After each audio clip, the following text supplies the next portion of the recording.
Assalamualaikum warahmatullahi wabarakatuh. Waalaikumsalam warahmatullahi wabarakatuh.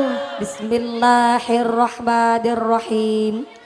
Alhamdulillahi rabbil alamin. Wassalatu wassalamu ala asrafil anbiya'i wal mursalin wa ala alihi wa sahbihi ajma'in. Allahumma salli ala sayyidina Muhammadil fatih lima ughliq wal khatimi lima sabaq nasiril haqqi bil haqq wal hadi ila siratikal mustaqim wa ala alihi haqqa qadrihi wa miqdarihil azim. Amma ba'd. Hadaratal muhtaramin wal mukarramin, para alim, para ulama, para asatid wal ustadzah yang kami hormati dan yang kami muliakan. Wabil akhos kepada akhinal kiram panjenenganipun Bapak Kiai Said Anas yang kami hormati dan yang kami cadong barokah ilmunya. Wabil akhos kepada akhinal kiram Bapak Kiai Abdul Qadir, Bapak Kiai Fiddin yang kami hormati dan yang kami cadong barokah doanya. Wabil akhos kepada seluruh keluarga besar Jam'iyah, wabil akhos kepada pimpinan Jam'iyah, wabil akhos kepada para ukhtinal karimah, para ibu nyai yang tidak bisa kami sebut asmo karimnya, tidak mengurangi rasa. Wabil akhos kepada Bapak Kuwu, Bapak Urip beserta Ketua Tim Penggerak PKK Desa Singakerta. Wabil akhos kepada seluruh aparatur keluarga besar pemerintah Desa Singakerta, Bapak Sedes, Bapak Kades, Bapak Ketua KMD, Bapak Ketua BPD, Bapak Kaur, Bapak Kaum, Bapak RW, Bapak RT di Desa Singakerta yang kami hormati dan yang kami muliakan. Wabil akhos kepada Ketua Jam'iyah Fatimatuz Zahra Al Ustadzah Rumiah dan seluruh keluarga besar Jam'iyah Fatimatuz Zahra. Saya minta tepuk tangan dulu dong buat panitia kita yang tergabung dalam keluarga besar Fatimatuz Zahra. Mudah-mudahan keluarga besar Jam'iyah ibu-ibu Fatimatuz Zahra dijadikan istri yang solihah, keluarga mawadah warahmah wasakinah, jadi keluarga yang ahlul ibadah, keluarga yang ahlul jannah, ditetapkan imannya, ditetapkan Islamnya, ditambahkan ihsannya. Amin Allahumma. Wabil akhos kepada Tanfidiyah Suriah Nahdlatul Ulama Ranting Singakerta, wabil akhos kepada Muslimat Nahdlatul Ulama Fatayat Nahdlatul Ulama, keluarga besar Gerakan Pemuda Ansor dari Ranting Singakerta, wabil akhos kepada rekan-rekan Banser, rekan-rekan Garfa dan Watser yang kami hormati, tak lupa Ibnu IPPNU Jam'iyah Maulid Simtuduror yang kami banggakan, tak lupa kepada para agnia dermawan donatur. Mudah-mudahan para agnia dermawan donatur diberikan sehat panjang umur yang manfaat barokah, sumrambah kepada kita para jamaah. Amin Allahumma. Wabil akhos kepada seluruh keluarga besar masyarakat Blok Sido Mulia, wabil akhos kepada keluarga besar yang masih sibuk berdiri ngadeg, muga-muga imane sing jejeg, sing pada lenggang geliasa, sing pada ahli ibadah, sing lagi sakit ilang sakite, sing lagi meriang ilang meriange, sing lagi wudunan ilang wudune, sing lagi lara mata ilang larane, diparingi sehat walafiah, diberikan ghirah semangat ibadah. Amin Allahumma. Wabil akhos kepada seluruh keluarga besar santriwan santriwati, jombloan jomblowati, mbak kakung mbak putri, sing prawan-prawan muga-muga cepet payu laki, sing bujang-bujang payu rabi, sing duda randa enggaluli ganti, sing tua-tua moga-moga cepet entuk rejeki, enggal lunga kaji Allahumma. Wabil akhos kepada para papa haji, bu hajah, para calon haji, para calon hajah, hadirin hadirat ma'al muslimin wal muslimat rahimakumullah. Sallu ala Nabi Muhammad. Kanjeng Nabi ndawuhaken di dalam hadis riwayat At-Tirmidzi bahwa kelak ketika Kanjeng Nabi membuka pintunya sorga, pintunya baru dibuka sedikit, tiba-tiba ada yang blodos. What is blodos? Blodos is a nyeruntul. Kanjeng Nabi baru membuka pintunya sorga, pintu sorga baru ngebuka sedikit, tiba-tiba ada yang nyelonong masuk dingin. Siapa ikusik masuk dingin? Seorang ibu rumah tangga yang pipinya kehitam-hitaman, tangane kapale kasare kayak parudan kelapa. Yaiku wong wadon ibu rumah tangga yang kalau naik motor ritinge kanan belok ke kiri. Tapi bukan sembarang ibu rumah tangga. Dia adalah seorang janda yang ditinggal wafat oleh suaminya dan memutuskan untuk tidak nikah lagi. Dia khusus cari nafkah kanggo ngempani anak-anak yatimnya. Dia berhak manjing swarga dengan cara blodos.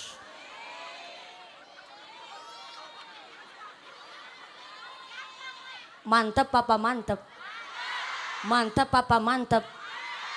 Tapi kan randa. Engkene nang blok Sido Mulia ana randa apa ora? Ake. Bisane ake randa. Iki sing tak takokna randa sing ditinggal. Sedo mati kayak pitik bae mati. Randanya khusus nih, randa yang ditinggal wafat suaminya. Kalau randa cerai, maaf, randa pegatan gak ada urusan ya, sorry hello. Soalnya kalau randa cerai, janda pegatan berarti kan ada mantan suami, ada mantan istri. Walaupun tidak dalam ikatan tali pernikahan, tetap tuh mantan suaminya wajib ngasih nafkah sama anak-anak kandungnya. Tapi kalau ada janda ditinggal wafat, ditinggal mati, tapi kok nikah lagi, maka tidak bisa tuh manjing sorgane blodos. Kudu ngantri kayak yang lain. Soalnya walaupun jandanya ditinggal wafat, tapi kan bojo maning. Berarti pertanggungjawaban istri ngikut suami yang berikutnya. Jadi antuke manjing sorga ngantri kaya sing liane.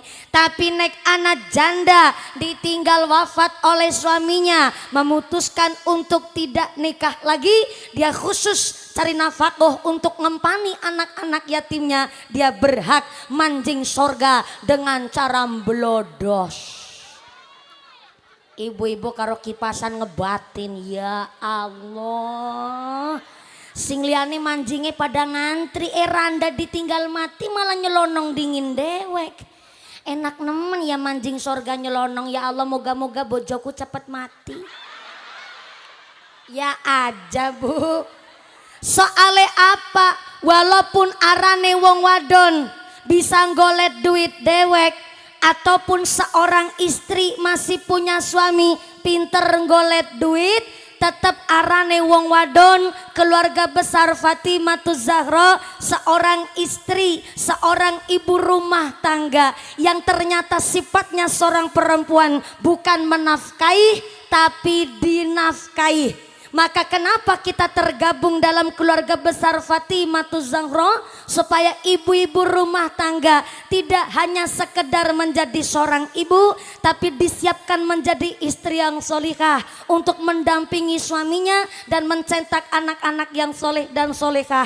200 lebih anggota dari Fatimah Zahra mengadakan pengajian semeriah ini. Tepuk tangan dulu dong. Sing keprok utangi lunas kabeh. Yang namanya keras utangnya akeh. Moga-moga rezekine sing barokah. Cek suara dingin tekan pojok mburi kanan. Assalamualaikum. Iya yang belakang halo. Iya masih sadar. Alhamdulillah kebagian snack mboten. Ora kebagian. Mulane mangkate sing gasik. Gasik tetep ra keduman snack. Moga-moga rezekine sing barokah. Nun sewu jujur bae Bu. Hari ini saya bangga loh ketemu sama Fatimah Zahra. Biasanya kalau di Indramayu Bu, aku durung jagong, aku durung lenggah, durung duduk, baru tekanang pengajian ya Allah. Rasane ibu-ibu kabeh-kabeh kepingin foto kabeh. Iku nang di bae. Tapi baru kali ini saya lihat ada ibu-ibu rumah tangga yang tertata rapi, disiplin, tegas. Kula tekanang kene, ora langsung dijak foto tapi kon nginum dingin. Tepuk tangan dulu dong. Nih namanya ibu-ibu cerdas begini nih. Malah nggak minta foto, malah saya yang akhirnya nawarin. Kan enak kalau begini. Kalau di mana-mana di pengajian ya Allah, belum juga sampai durung ngambekan kita nih Bu. Masih rengar-rengok keringetan nembe grok, durung jagong wis dijak foto.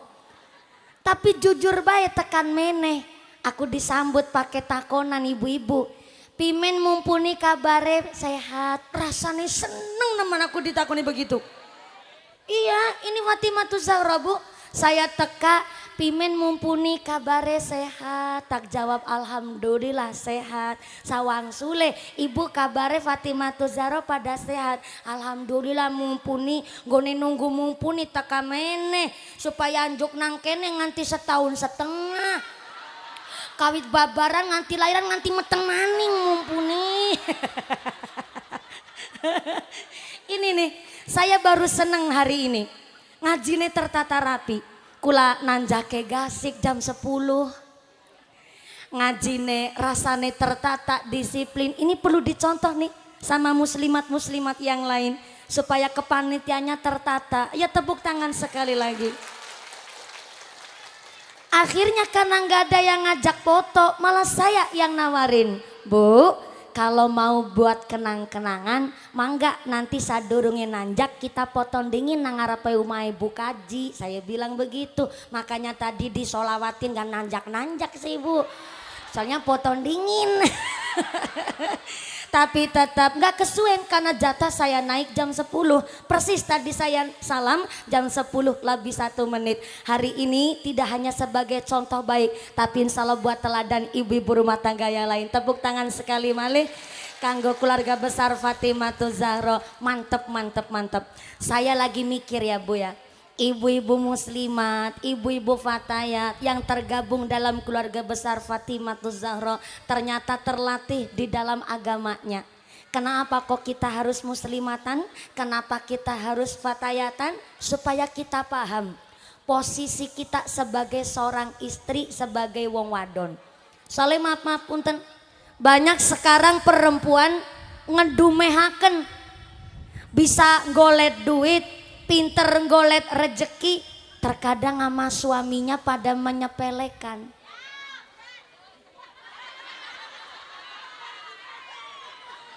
Gone teriak-teriak wis kayak supporter bal-balan. Iya bener nemen iku. Seorang kepala rumah tangga kalau keluar dari rumah golet ma'isyah kerja, maka seorang laki-laki harus punya sifat rijalun kamilun. Saya ulang. Wong lanang metu ngomah iku kudu duwe sifat rijalun kamilun. Wong lanang sing disiplin, wong sing lanang tegas, kudu wong lanang sing berwibawa. Aja kayak bandeng presto. Kedadar, kedodor, lembara, kelemburuk, kayak petelesan kotor. Dadi wong lanang mau ngarep BLT karo PKH. Metu saka ngomah arane wong lanang kudu rijalun kamilun. Wong lanang sing wibawa, wong lanang sing tegas, wong lanang sing disiplin. Walaupun hanya dadi kuli, walaupun hanya dadi tukang macul, walaupun jadi kuli batu gak masalah. Maka karena wong lanang laki-laki asalkan niat metu saka ngomah yaiku golet ma'isyah kerja, hasilnya sehari cuma 80.000 tetep bisa kanggo nyukupi kebutuhan keluargane. Tapi mapunten Bu, kalau anak wong wadon walaupun gajinya lebih besar ketimbang suaminya, pinter golek duit ketimbang sing lanang, tapi kok niate wong wadon nyombong ngena dumeh nak karo sing lanang, walaupun gaji wong wadon lebih akeh ketimbang sing lanang, tetap nggak bisa buat nyukupi keluarga. Mesti kurang bain, mangga dicek sareng-sareng. Gimana taltul. Mulane arane wong wadon istri nek kepingin arepan dadi wanita karir silahkan, tapi diniatkan bukan cari nafkah, tapi ngrewangi sing lanang kanggo kerja nyambut gawe. Tapi nek wong wadon sampai niate menafkahi keluarga, walaupun hasilnya banyak tetap nggak bisa buat nyukupi keluarga. Maka kena apa? Arane wong wadon kudu pinter ngaji. Supaya ketika duwe wong lanang kok maaf punten, wong lanangnya kurang paham agama, kita wong wadon kok ngaji ngerti syariat, maka insya Allah kanggo ngimbangi seorang suami. Karena ternyata tanggung jawab kepala rumah tangga gede nemen. Apa gede nih tanggung jawab seorang suami?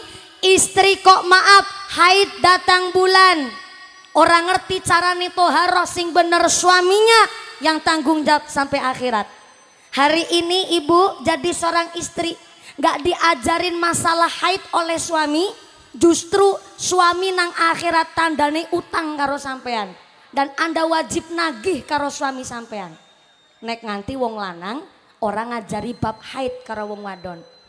Mulane kenapa nek ana wong lanang ketika ijab kabul, kok dia ijab kabul sampai berbes mili dia nangis, tandane dia ngerti tanggung jawab seorang kepala rumah tangga, orang mau nganaki, orang mau metengi. Soalnya istrinya hamil pas babaran, kok wong wadon orang ngerti mandi wiladah, orang ngerti bab nifas, maka suami dan pihak keluarga suami yang tanggung jawab sampai akhirat. Sampai-sampai ngurumati tali pusar ari-arine bayi, ikulah tanggung jawab seorang suami, begitu berat. Maka kenapa ana fatayat, ana muslimat, ana Fatimatu Zahra kita niki kanggo ngimbangi. Mbok nganti duwe bojo, duwe laki ternyata kurang paham agama. Jadi kita ana muslimatan. Saumpama nangkene Fatimatu Zahra orang nganggo seragam ora masalah. Sing penting ngaji dingin. Kadang-kadang ana sing mangkatan fatayatan kepingin melu ngaji dingin. Belu muslimatan durung seragaman ya ndak masalah, sing penting gelem ngaji dingin. Setuju? Sepakat? Sale maaf punten, fatayat iku wong wadon antara umur 25 sampai umur 45 tahun. Iku umur fatayat. Tak ulang selawe nganti 45. Nek muslimat iku umuran 46 sampai usia lansia. Jadi nang desa Singakerta anak ibu rumah tangga umure 49 tahun kok sing nganggo seragam fatayat, iku arane fatayat kadaluarsa.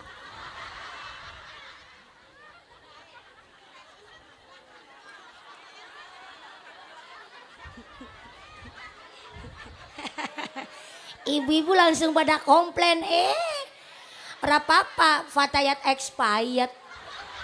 Sing penting kan seragaman. Loh, kalau udah urusan organisasi itu ada tata cara dan aturan yang harus ditaati. Di antaranya pakai seragam. Saumpama ibu-ibu Fatimatu Zahra, ada ibu-ibu pengen ikut ngaji kok belum pakai seragam, ya rasa dipoyoki. Sing penting melu ngaji dingin, betul? Betul? Apa maning bulan Muharram wingi tanggal dina ngasura, saiki wis tanggal 11. Alhamdulillah. Sebelum lanjut kita pada sholawatan dingin, kula mundut saking kitab I'anatul Thalibin iki amaliae bulan Muharram, moga-moga bisa dilakoni bareng-bareng. Shallu ala Nabi Muhammad. Shallu ala Nabi Muhammad. Alhamdulillah nih kalau ngajinya semangat begini, ngaji nih pragade jam pirah? Jam pinten? Rolas. Jam loro sore. Ya Allah, kita nih nanjak jam 10, pragade jam loro sore, berarti ngajinya patang jam. Ya Allah, ngaji kok sampai 4 jam, iku ngundang apa ngontrak sampean? Mudah-mudahan sampai pun acara tidak ada halangan satu apa, Allahumma amin ya Allah ya Rabbal alamin. Ini grup rebananya dari mana? Dari Karangampel. Dari Karangampel, alhamdulillah tetangga kecamatan, berarti jauh-jauh udah ngiringin sholawat sampai jam 2 sore nanti. Ini biar semangat saya sawer dingin. Nabui rebanan, oh ya. Matur suwun. Sangi-sangi, giliran nampak saweran, gue nampak nih banter nemen.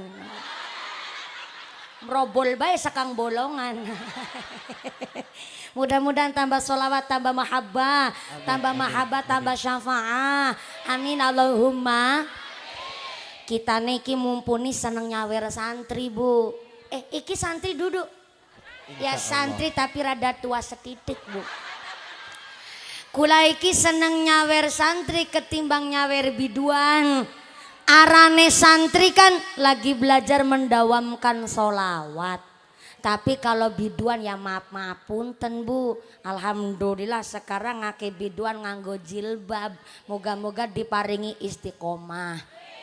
Cuma rata-rata biduan kan supaya menarik, bajunya kadang-kadang seronok. Baju-baju kurang bahan. Masa dua gunung Merapi kalau gunung Merbabu ditonjol-tonjolin.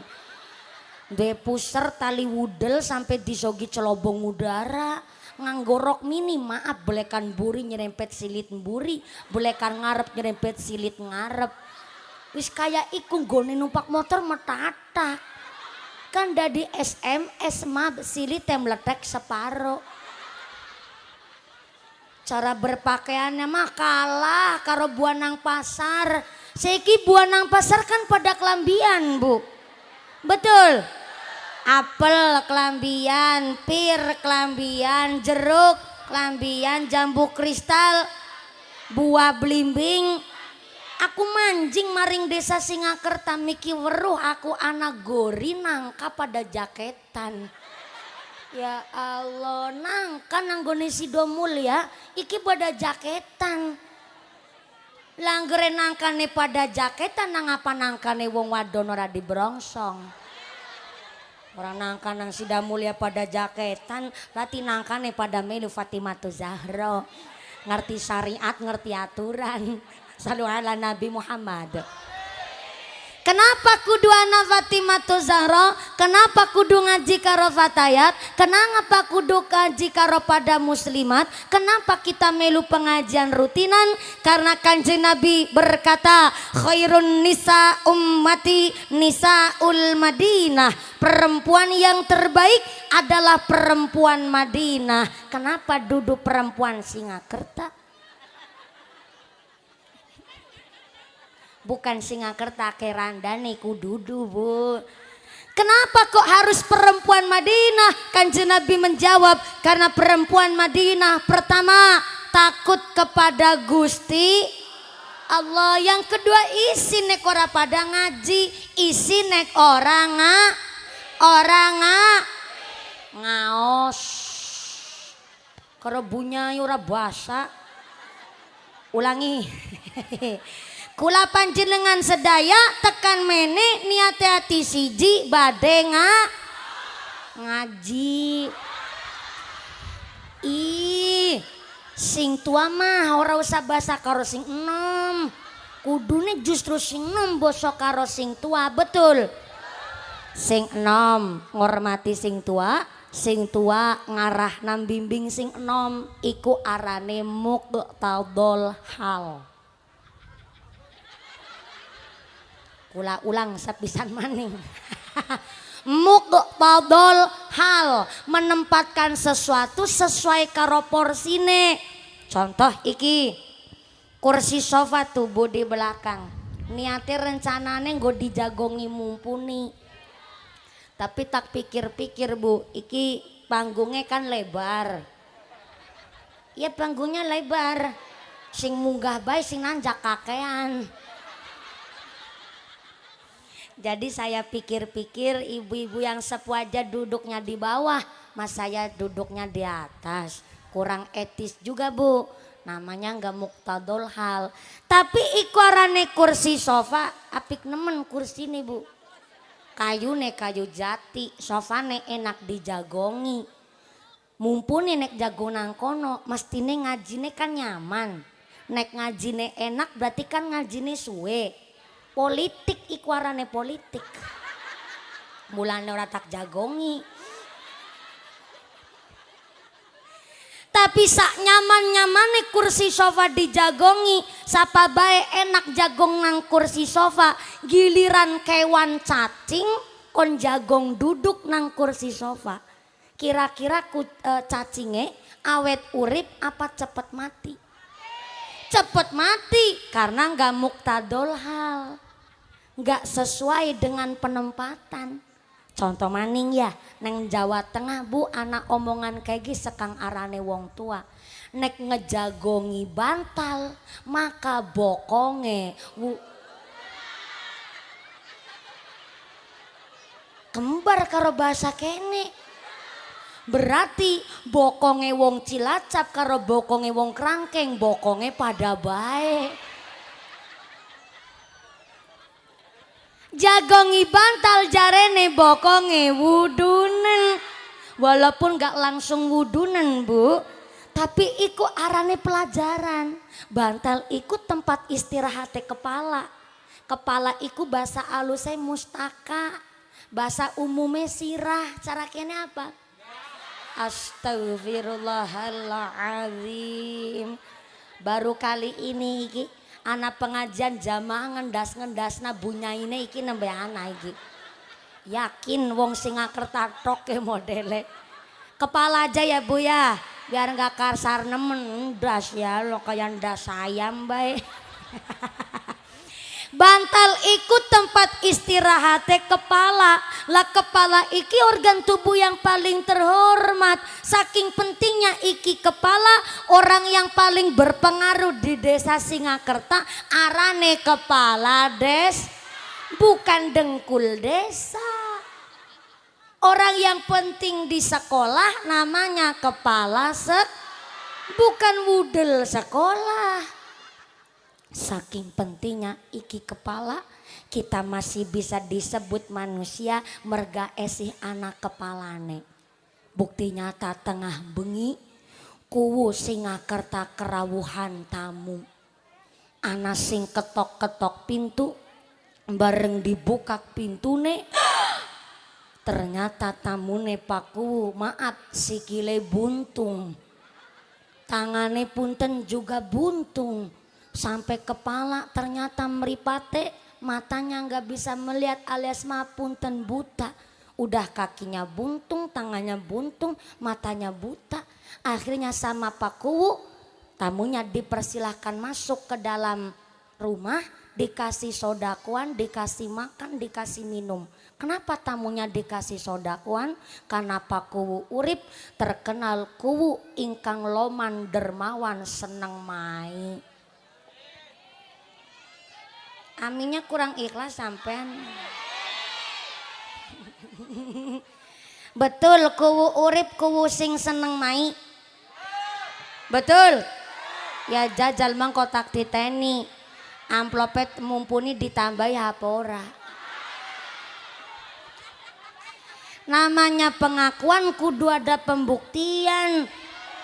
Cuman ngaku-ngaku tok ya aku ora percaya karo kuwune sampean. Tapi beda cerita. Tengah bengi Pak Kuwu urip kerawuhan tamu. Ana sing ketok-ketok pintu bareng dibuka pintune. Ternyata tamune Pak Kuwu sikile genep loro. Tangannya ya genep loro. Tapi del tekan gulu siraeh langka. Kaya-kayane pintu langsung ditutup. Kuwu urip langsung manjing jero kamar terus ngeloni bantal guling sing bisa ngentut. Paku sambil bilang, ayang embeb. Buku jawab, ya Mas Al. Miki ketamu sing tak buka na pintu jebule dudu menungsa. Lah bisa nih Pak, langka endase. Gara-gara langka endase berarti bukan manusia.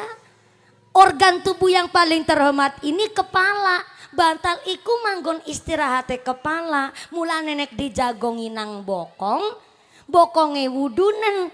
Soalnya apa? Ora anggone, ora semestine gon istirahat kepala kok dibokongi. Mula saking pun meniko kita di desa Singakerta. Anak kok tukang tandur ngomong karo anake, "Nok, aja ngundang mamane ki mamane. Undangan ki ibumu Kanjeng Bunda Ratu." Apa nggak boleh? Tukang tandur dipanggil bunda nggak boleh? Apa cuman ku aja yang boleh dipanggil bunda? Tukang tandur ngejawab, "Iya, wong pada metenge, pada ngedene." Boleh, dalilnya hak asasi manusia. Kita punya hak yang sama. Tukang macul bilang sama anaknya, "Ya Nok, aja manggil bapakmu gi bapak. Panggilan gi bapakmu Dedi." Papa godong gede. Apa nggak boleh? Tukang macul dipanggil papa nggak boleh? Boleh, hak asasi manusia, tapi kudu muktadol hal. Kalau ayahnya dipanggil Dedi, ibunya dipanggil Mamski, minimal mangane sebageti. Wong ayahnya dipanggil Dedi, ibunya dipanggil Mamski, mangane gaplek. Ya nggak muktadol hal. Kalau ayahnya dipanggil Dedi, ibunya dipanggil Mamski, kudu nih minimal mangane spaghetti. Nganter anaknya sekolah minimal numpake mobil Pajero. HP-ne sing kamerane bodreke telu. Jajane bocah ya hamburger. Jalan-jalane belanjane nang supermarket, nang mall. Lawang dipanggil Dedi, ibunya dipanggil Mamski, utangin retep-retep nang warung.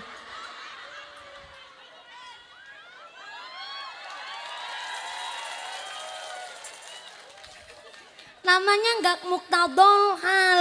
Kalau dipanggilnya Dedi, dipanggilnya Mamski, ya kudu sesuai dengan titel derajat yang dipanggil. Maka kenapa hari ini kemarin kita pada Muharraman kan santunan anak yatim. Santunan anak yatim piatu. Kita mengadakan santunan duafa. Supaya apa? Kita ini paham setiap bulan Muharram. Mana yang titelnya fakir, mana yang titelnya miskin, mana yang titelnya duafa, dan mana yang titelnya sugih bisa disebut agnia. Contoh begini, halo, masih sadar? Iya, soalnya kudu dicek dingin. Beniking gone ngajine orang mung sekedar guyonan, tapi fokus plus serius. Begitu nggih Bu? Begini, fakir itu adalah orang yang tidak punya pekerjaan, nggak punya penghasilan, dan tidak punya harta. Miskin itu orang yang bisa kerja tapi hasilnya pendapatannya nggak mencukupi dalam kehidupan sehari-hari. Itu miskin. Lah orang yang du'afa adalah orang yang do'if. Do'if itu lemah. Lemah secara finansial, lemah secara mental, lemah secara kesehatan. Maka terkadang ada nih, maaf ya, orang du'afa ternyata mentalnya terganggu. Nah itu justru dapat sodakuan, dapat santunan walaupun anake wong sugih umpama. Tapi dia ternyata du'afa, lemah secara mental, lemah secara finansial juga, dan lemah secara kesehatan. Itu termasuk du'afa. Maaf punten, orang zaman sekarang aneh, nggak ingat sama statusnya sendiri. Kalau nerima BLT, nerima PKH, titelnya jadi fakir sama miskin semua. Tapi giliran plesir-plesir, healing-healing, mangkat kondangan gayane dadi wong sugih.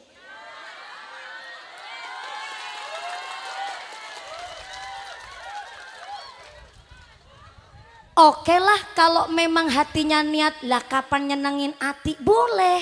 Tapi kudu ngerti status, Bu. Kalau nerima PK, nama nerima BLT, statusnya fakir miskin semua. Giliran mejeng-mejeng gayane uduh wah banget, Bu. Gelangi selengen dinggo kabeh. Kalunge dawane sampai wudel. Boleh itu harta sampean, tapi kudu ngerti status. Kalau memang niatnya adalah nerima BLT PKH, berarti fakir dan miskin. Kalau fakir dan miskin, ya pakailah status fakir dan miskin. Siapa itu status fakir dan miskin? Sing sabar nerima, jangan hura-hura, gak usah foya-foya. Kadang banyak orang yang maaf-maaf punten nih, titelnya masih fakir dan miskin tapi memaksakan kehendak. Arep utang mobil dikuat-kuatna ora bisa nyetorin, itu namanya orang yang gak bisa mustatotum kata Nabi. Siapa itu mustatotum? Orang yang tidak bisa ngukur awake sendiri. Dadi wong iku kudu mustatotum, ngukur karo kepribadiane dewek. Kira-kira wong arane dina-dina dadi tukang macul, arepan kredit motor ya kudu dihitung dingin. Wong esi nerima BLT nerima PKH ya dadi wong sing tawadu lah, dadi wong sing andap asor. Lah wong sing sugih iku kepimen wong sing antuke kerja duwe penghasilan, hasilnya lebih dari untuk makan sehari-hari. Contoh nih, satu hari duit 100 atau 200.000 cukup nggo mangan. Ini di luar dari gaya hidup loh ya Bu. Nggo mangan 200.000 wis cukup, nggo belanja, nggo mangan, nggo sangu bocah sekolah, katakanlah 200.000 sedina. 200.000 ping 30 dina sebulan, berarti pira Bu? Pirah? 600. 600. Ki aku sing matematikane bodoh apa aku sing dibodoni karo sampean? Ana 200.000 ping 30 dina kon 600. 6 juta Yusartina. Berarti kalau 1 bulan ternyata penghasilannya lebih dari 6 juta, berarti dia bisa disebut sugih tuh. Karena dia lebih, Bu. Maka orang yang lebih ini udah termasuk dalam kalangan kategori sugih. Maka wong sing sugih tanggung jawabnya gede. Orang mung cukup gomangan sedina-dina, anak tanggane kekurangan kudu bisa melu mai. Anak tanggane kok ternyata fakir miskin bahkan duafa bisa melu ngrewangi mai, niku arane wong sugih. Maka supaya kita niki paham karo status kita. Kita ini termasuk golongan yang seperti apa? Ini di luar gengsi ya Bu. Saiki kan sampean gegeden gengsi. Nek belanja maring emol tapi nek ngutang maring warunge tanggane. Iku kan wong gegeden gengsi namanya. Kita kudu sadar dengan status. Ini maaf ya, ini bukan kami diskriminasi niku mboten. Tapi dengan adanya santunan anak yatim piatu yang mesti diadakan di bulan Muharram, kita akhirnya kudu ngerti mana orang yang memang harus menerima dan mana orang-orang yang sudah memang dikatakan tidak boleh menerima lagi. Arane wong sugih. Contoh nih, wong sugih melu dadi kepanitiaan zakat fitrah. Maka hanya boleh ikut kepanitiaan tapi nggak berhak untuk mendapatkan zakat itu tadi. Iku arane wong sugih. Jadi kudu ngerti supaya apa? Nggak kecorok-corok niate wong liang gone pada sodako.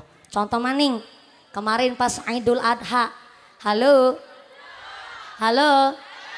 wong sugih iku kaparingan sunnah muakkadah untuk melakukan Idul Adha ibadah kurban, walaupun dah 1 bulan yang lalu, tapi ini biar nggak salah paham antara wong fakir, miskin, duafa dan mana wong sing sugih. Wong sugih iku punya sunnah muakkadah nglakoni nyembelih kurban ketika Idul Adha. Soale banyak wong pada salah paham. Lah saumpama ana wong sugih, ana wong mampu, kok nggak ikut kurban, nggak nyembelih hewan kurban ketika Idul Adha, ya nggak apa-apa sih.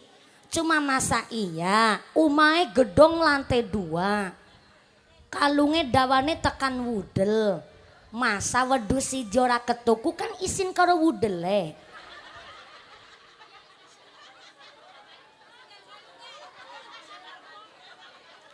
Wong sugih nggak kurban memang nggak apa-apa, wong itu sunnah. Tapi wong sugih yang nggak ikut kurban tetap dianjurkan ketika hari raya Idul Adha kon pada nyembelih hewan peliharaannya sendiri yang berbentuk unggas. Jadi contoh nih, gampangannya ya Bu, wong sugih nggak ikut nyembelih kambing, sapi ataupun kerbau ketika Idul Adha, tetap dianjurkan untuk nyembelih hewan yang berbentuk unggas peliharaannya sendiri. Ayam, bebek, mentok, dan lain sebagainya. Saya tanya, ibu-ibu punya ingon-ingon enggak? Enggak punya? Punya? Apa ingon-ingonnya? Kucing. Capek bener ngaji karo wong Sido Mulia. Kucing memang ingon-ingon ibu, tapi itu tidak termasuk unggas. Ini saya tanya ingon-ingon yang berbentuk unggas. Ya bener sing jawab, salah sing takon. Dua ingon-ingon, dua apa? Kucing, ya bener sih. Dalah takon karo wong lanang-lanang baen. Babane, bapane punya ingon-ingon. Punya apa ingon-ingone? Manuk.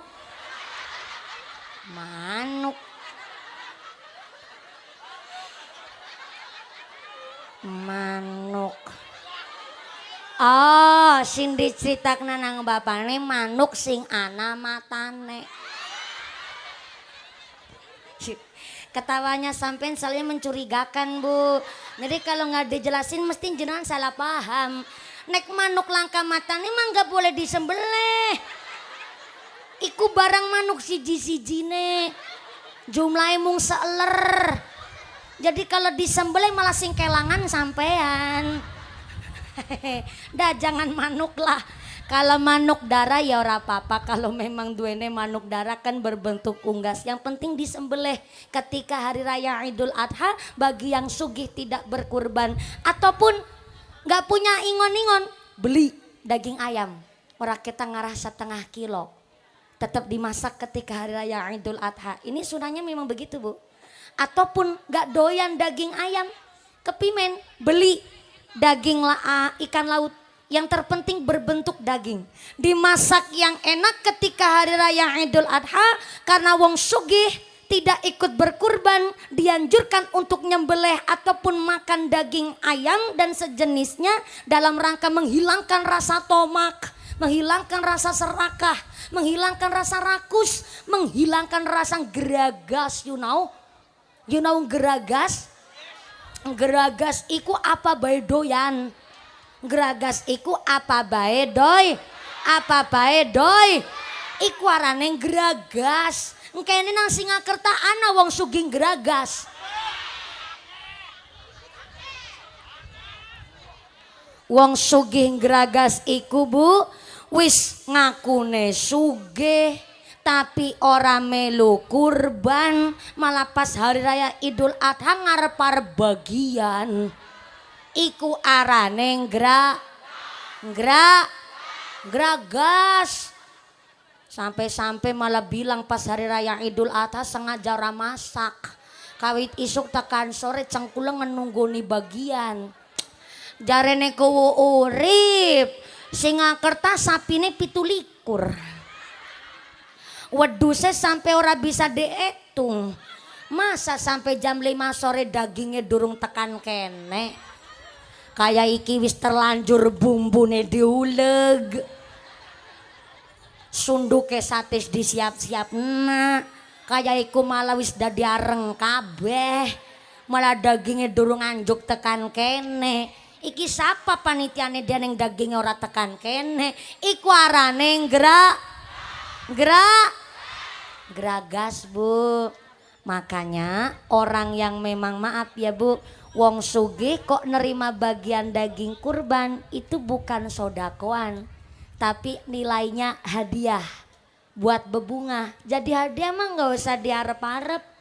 Hadiah mah nggak boleh ditungguin wong sugih. Nggak boleh ngarep-arep bagian daging kurban. Kok nerima bagian dari tetangga yang kurban itu hadiah bebungah buat panjenengan. Maka kalau ada orang maaf fakir, orang miskin nerima bagian daging kurban kok ternyata dijual, hukumnya boleh bagi si fakir dan si miskin.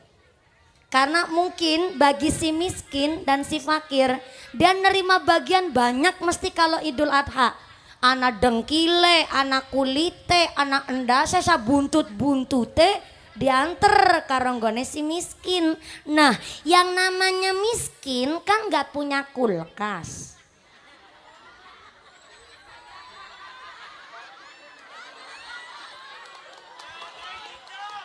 Loh ini kan biar paham. Tadi saya disampaikan saya awal tadi. Fakir itu apa, miskin itu apa sampai duafa. Biar paham ini. Namanya miskin kan gak punya kulkas. Dia nggak punya kulkas sehingga nerima bagian daging terlalu banyak ketika kurban. Karena nggak punya kulkas kan nggak mungkin disimpan di kulkas.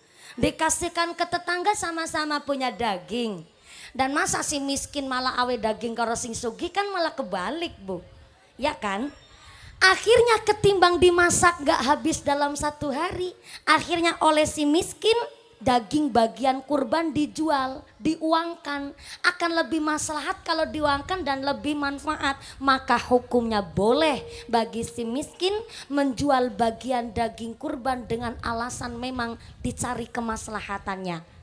Tapi kalau wong sugih nerima bagian kurban kok dijual, diuangkan ataupun punya niat dicari keuntungannya, hukumnya haram bagi si kaya. Contoh, wong sugih nerima bagian daging ternyata disimpen tuh di kulkas freezer kawit 2022 2023 dikumpul-kumpulin nang kulkas freezer sengaja arep go modal hajatan mantu anak wadon. Ada orang sini begitu. Anak, oh langka, alhamdulillah aman. Tapi kan gak dijual mumpuni. Iya gak dijual. Tapi sudah ada niat mencari keuntungan.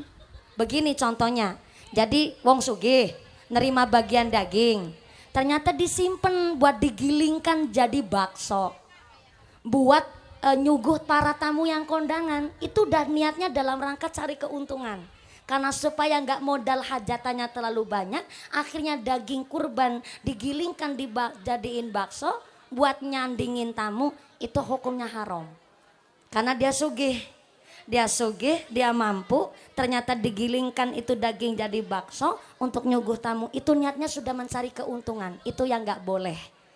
Tapi bagi si miskin, si fakir ataupun si duafa menjual bagian daging kurbannya mungkin karena untuk dicari kemaslahatannya lebih manfaat akan berbentuk uang, maka hukumnya boleh. Ini biar gak salah paham. Makanya maaf, kiai kami titip pesen. Kalau Muharram kan banyakin santunan anak yatim piatu. Ada juga maaf ya, anak yatim ternyata sugih. Mungkin ditinggal bapaknya meninggal, istrinya yaitu si janda tetap mampu melanjutkan usahanya suaminya umpama. Sekarang kan banyak janda-janda sugih. Jadi kalau ibu kepingin jadi wong wadon sugih, nggak usah jadi istri, tapi jadi janda baik.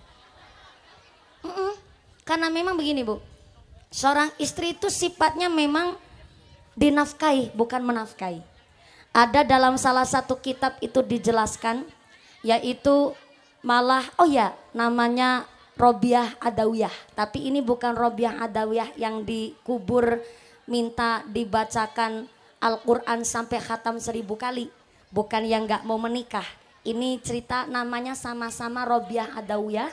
Dan Robiah Adawiyah ini adalah seorang wali. Perempuan tapi jadi wali. Karena memang begitu tinggi sifat beliau menjadi seorang wali. Beliau kepingin jadi wali karena memang dari sifatnya yang begitu luar biasa. Robiah Adawiyah ini adalah seorang janda. Janda ditinggal wafat. Tapi ternyata setelah beliau ditinggal wafat oleh suaminya, beliau ngaji. Setelah ngaji dan membaca bahwa memang istri wong wadon itu sifatnya dinafkahi, bukan menafkahi. Sehingga beliau ditinggal wafat justru kepingin mencari suami yang dari kalangan santri. Beliau datang ke pesantren. Setelah beliau datang ke pesantren, tanya sama Pak Kiai. Kiai, saya ini memang janda. Tapi alhamdulillah saya janda yang memang sugih dan saya punya banyak harta. Tapi saya kepingin sekali menjadi seorang istri yang memang punya sifat dinafkahi, bukan menafkahi. Maka tolong saya carikan seorang laki-laki yang bisa jadi imam buat saya. Akhirnya sang kiai milih salah satu santrinya. Dan santri ada yang santri tertua. Dan santri tua ini ditanya sama kiainya. Senang? Kok kowe wis tua jadi senang tua? Iki sampean durung nikah kena apa? Langka ora gade kiai, langka dunyane, langka hartane. Kula iki wis kerja usaha tapi ternyata bareng kerja memang hasilnya iki masih langka. Oh, ya wis sampean tak pinjemi sawah. Dipinjemi sawah sama Pak Kiai. Dipinjemin sawah, silakan sampean ngurumati iku sawah, sak hasile panenan sampai ketiga panenan mana? Go modal sampean nikah, iki tak nikah nakar randa sugih. Walaupun dapat randa sugih tapi si laki ini harus punya penghasilan terlebih dahulu. Boleh akhirnya dinikahkan dengan randa sing sugih. Iki sipati wong wadon bu. Nggak menafkahi tapi memang dinafkahi. Kalau sampean kepingin dadi wong wadon sugih, maka nggak usah jadi istri orang, mending dadi randa baik. Randa ki rata-rata sugih. Soalnya randa iku ora kuat dikuat-kuat na bu. Dan hanya mikir diri sendiri dan anaknya, ora kuat dikuat-kuat na. Gawa beras sekarung kecil, gawa gas LPG rosa. Wong wadon apa maning randa, menek wit kelapa pinter dandani gendeng bocor bisa kesamber bledek ke si urip. Randa ora kuat dikuat-kuat nah. Mulane kenapa randa ditinggal mati, memutuskan gak nikah lagi, dia manjingi surga dengan cara blodos. Karena memang pertanggungjawaban seorang randa berat kepada anak-anaknya. Dan kenapa kok non sewu yang menikah lagi, randa ditinggal sedo tapi nikah lagi, pertanggungjawabannya ikut suami yang berikutnya. Jadi kadang ada tuh pondok pesantren, abah kiainya meninggal, ibu nyainya memutuskan gak nikah lagi. Karena khusus buat cari nafkah si anak yatimnya dan ingin ngikuti mbah kiai yang sudah wafat. Dan terus pertanggungjawabannya tetap minta sama suami yang ditunuti, bahasa Cilacap ditunuti diikutin, yaitu abah kiainya. Maka kenapa arane wong wadon iku sipate memang dinafkahi, bukan menafkahi. Kalau Anda kepingin jadi wong wadon sugih nggak usah jadi istri orang. Karena istri itu kudu paham nemen. Ketika masih gadis cari duit gampang, jadi pegawai toko tiap hari pegang duit. Tapi bareng kayak ya Allah anaknya aku 3,5. Sing telu wis nang jaba gede-gede, sing setengah sing nang weteng. Kadang-kadang pengen jajan bae duitnya langka. Bukan karena suami Anda yang gak becus cari duit. Tapi di dalam nafkah suami yang dicari itulah rizki seorang istri. Walaupun 80.000 lakinya cari rejeki, satu hari cuma mau 80.000, tapi niatnya memang cari nafkah, pasti nyukupin buat kebutuhan keluarga. Jadi kalau Anda kepengen jadi wong wadon sugih ya nggak usah jadi istri orang, jadi randa ataupun perawan tua. Sugih banget perawan tua. Kayak si ngomong.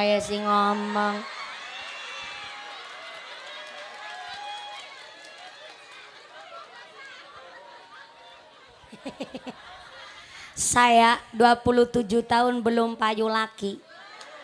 Itu karena belum ada laki-laki yang beruntung mendapatkan saya. Jadi saya pun Bu akan belajar juga. Ketika sekarang Anda mungkin mengira saya memang perawan tua sugih. Beli apa baik keturutan, bayangkan Bu. Tapi ketika saya udah jadi istri orang, ya orangnya siapa juga nggak tahu saya Bu. ketika saya udah jadi istri orang, nanti saya akan musyawarah dengan suami saya. Ayang embeb gitu kan. Sambil menghalu saya. Saya dari sejak kecil udah biasa ceramah. Tapi ketika saya sekarang jadi istri sampean, saya mohon izin nih. Saya kepingin tetap ceramah, tetap dakwah siar Islam. Tapi tolong diatur dalam waktu seminggu 3 hari buat pengajian atau yang 4 hari buat keluarga. Atau sebaliknya saya ngikut panjenengan atau suami saya ngatur maka saya ikut. Memang maaf Bu, laki-laki itu memegang teguh otoritas namanya talak. Tapi walaupun otoritas talak dipegang teguh oleh seorang suami, kita punya perjanjian sighah taklik ketika menikah. Maka setelah Anda menikah, kok suami Anda nggak ngasih nafkah baik lahir ataupun batin sama jenengan, Anda boleh mengajukan gugatan cerai sama suami. Walaupun talak itu otoritas suami. Tapi kok ternyata suami tidak menjalankan tugas dan kewajibannya, gak memberikan hak kewajiban kepada Anda, kita dikasih otoritas untuk gugat cerai kepada seorang suami. Yang kami harap kita berumah tangga ya jangan gugat-gugatan, gak usah mawi talak-talakan. Di dalam rumah tangga masalah itu adalah kembangnya, bunganya berumah tangga, betul? Laras? Ya sampai yang udah ngelakonin, saya kan belum. Salu ala Nabi Muhammad. Salawat dulu. Salu ala Nabi Muhammad. Maulaya salli ala habibikal Mustafa. Salim ya Rabbi ala nabiyikal mujtaba. Salim ya Rabbi ala nabiyikal mujtaba. Maulaya salli ala habibikal Mustafa.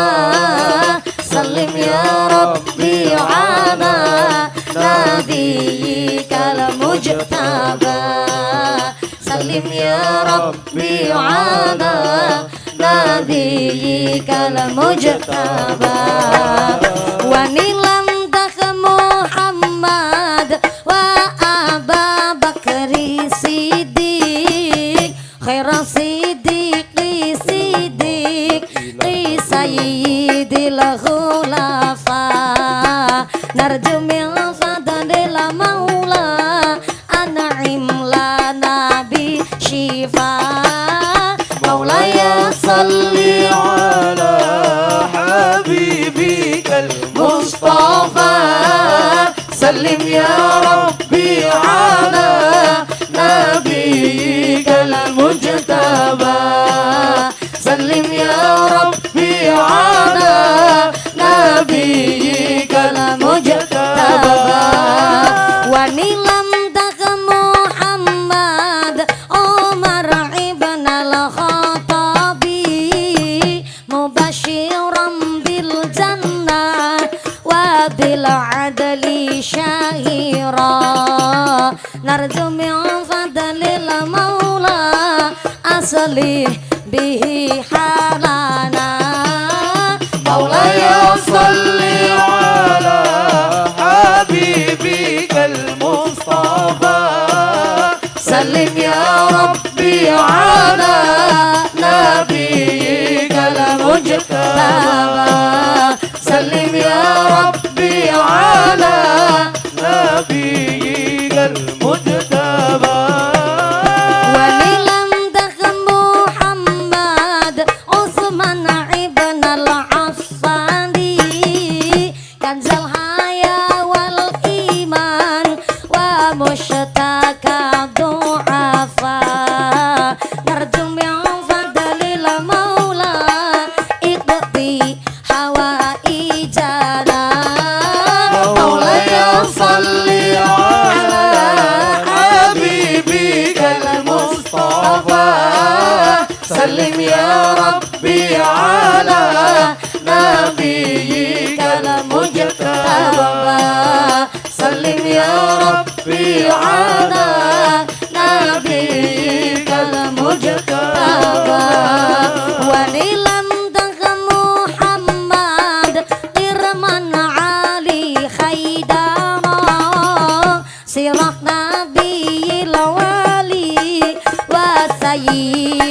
syurafa narju min fadlil maula farrij bihi hammana Maulaya salli ala habibikal Mustafa Sallim ya Rabbi ala nabiyyikal mujtaba Sallim ya Rabbi ala nabiyyikal mujtaba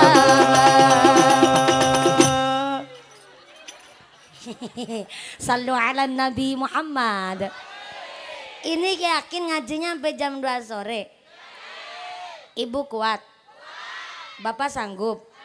Bapak sanggup, ibu kuat, saya emang gak ikut-ikutan. Mudah-mudahan sampai pun acara gawa manfaat, gawa maslahah, gawa barokah. Amin Allahumma. Amin Allahumma. Ini khusus ngajinya bab ibu-ibu, Bu. Jadi dari tadi mumpuni kok ngebelain wong lanang terus, mboten. Jadi kalau memang udah ijab kabul, Bu, istri itu mah ikut pertanggungjawaban seorang suami. Walaupun saya perempuan nih, saya tetap woman support woman. Di dalam tali pernikahan kita itu dulu ada perjanjian, Bu. Perjanjiannya namanya mahrul misli. Saya ulang. Mahrul misli, kalau boleh ditulis nggak apa-apa tuh. Mahrul misli, nggak bawa buku apa enggak? Kebiasaan. Bawa pulpen nggak? Ya Allah, saya kalau tanya pulpen katanya disuruh tanya sama bapak-bapak. Emang bapak-bapak doang yang punya pulpen? Gini, pernikahan itu ada namanya mahrul misli. Gede kecilnya mahar disesuaikan dengan kampungnya calon pengantin perempuan. Nah niki di sini di Bu Ustazah, di sini di Fatimatu Zahra Singakerta mahar itu rata-rata berapa juta, Bu Ustazah? Oh, ada yang 2 juta, ada yang 1 juta, ada yang 800.000 katanya begitu. Berarti sesuai dengan kemampuannya pengantin cowok gitu ya, Bu. Oh ya. Begini soalnya, kalau mahrul misli itu sesuai dengan pendapatan komoditas daerahnya, itu daerah pendapatan apa. Contoh begini, Bu. Kemarin saya ngaji di Kalimantan Selatan. Di Kalimantan Selatan itu saya bikin riset dadakan. Saya bertanya di sana, mahar di Kalimantan Selatan rata-rata berapa Pak Panitia? Ada yang ngejawab, mahar di Kalimantan Selatan rata-rata 20 juta guys.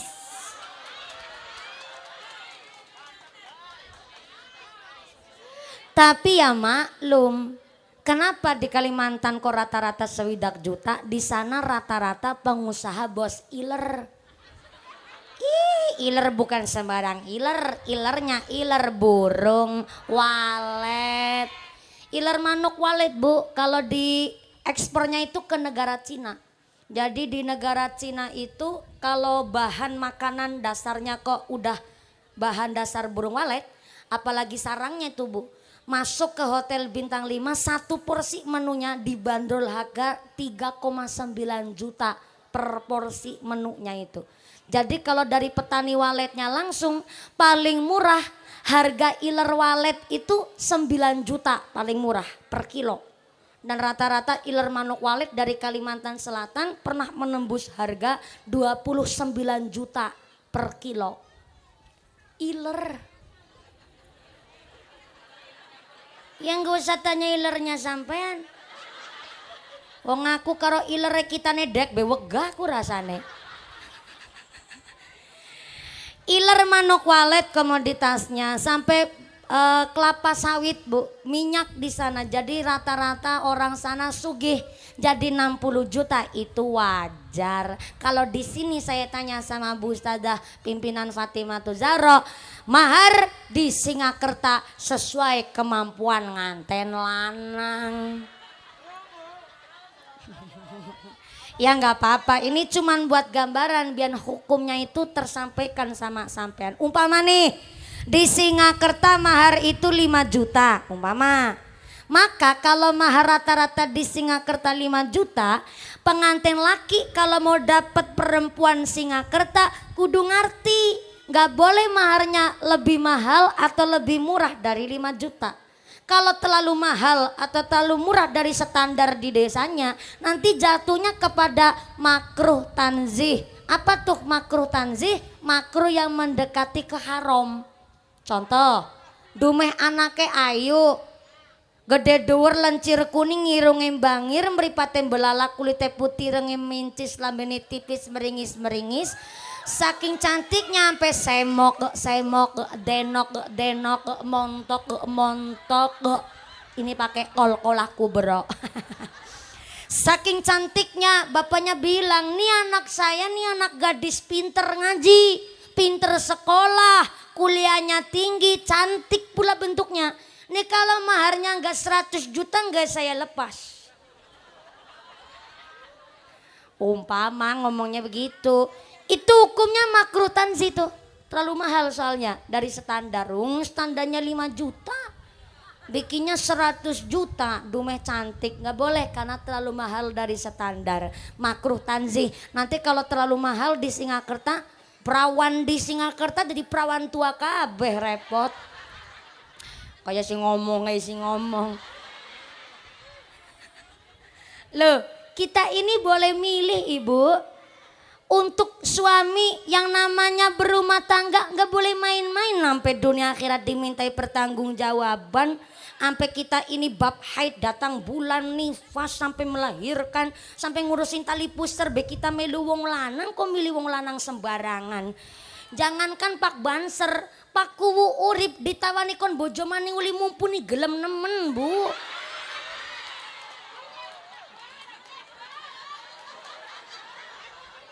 Lah ya makanya kita juga boleh milih, nggak boleh sembarangan, kudu ditirakatin dingin, dipuasani, ditakuk nakaro Pak Kiai, kirane cocok pantes satu kufu napa mboten. Begitu namanya orang nikah, buat anak kok coba-coba. Kalau mahalnya terlalu murah dari 5 juta dari standar di desanya juga nggak boleh. Contoh nih umpamanya di sini maharnya standar 5 juta. Terlalu murah dari standar 5 juta juga nggak boleh. Kayak kemarin tuh di Jawa Timur kejadian viral. Pengantin perempuan hanya menerima mahar sebuah linggis. Sah nikahnya. Karena walaupun maharnya cincin terbuat dari besi, tetap sah nikahnya, tapi kurang syarat maharnya. Jadi kalau maharnya cuma sebuah linggis, makruh tanzihnya mesti tetangga pada ngegosip. Ih, berarti ngesuk malam pertama ya di linggis ya, Bu. Kalau imannya kuat, kupingnya kandel mah silakan. Cuma makruh tanzihnya kalau cuma sebuah linggis maharnya, ketika berumah tangga terbentur masalah mesti sing wadon ngodek-ngodek. Apalagi perempuan kalau kesu mesti ngungkit-ngungkit. Saya kasih tahu Bu, dalam ilmu psikis laki-laki 86% mikirnya pakai logika. Maka kalau suami jenengan jengkel rata-rata meneng diem. Jadi kalau ada laki-laki marah kok cerewet itu perlu dipertanyakan kelanangannya tuh. Lanang betulan apa enggak? Laki-laki itu emosinya mikirnya pakai logika. Malah ya wong lanang gue. Beda sama wong wadon aja teriak-teriak bain sampean. Wong wadon 86% mikirnya pakai rasa, emosionalnya tinggi. Jadi kalau wong wadon jengkel kayak kenal pot bocor lah. Apa be disampek-sampek nah iku wong wadon. Dari 100% badannya perempuan 10%-nya tulang, 10%-nya daging dan 80%-nya adalah amarah yang meluap-luap. Jadi kalau istri lagi marah, Bu, suaminya aja, suami jenengan gak bisa membedakan mana istri sendiri dan mana harimau Sumatera. Emosionalnya tinggi. Inilah kenapa otoritas talak itu dipegang oleh laki-laki. Karena laki-laki itu kalau marah pakai logika. Wong wadon marahnya pakai emosi. Sehingga kalau wong wadon jengkel kok masih talak umpamane talak dipegang sama istri bahaya. Jengkel setitik jaluknya pegat bain ge Pak, pegat bain ge. Kadang ada suami lagi emosi, ngerti-ngerti sing lanang emosi, sing wadon malah nantang-nantang. Pak pateni bae ke pateni ye.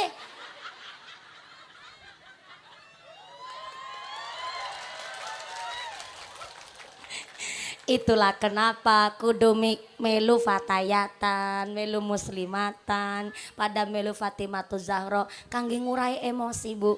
Kita iku berorganisasi nggak cuman pakai seragam, nggak cuman arep gaya-gayaan pakai lipstik abang menger-mengerang lambe.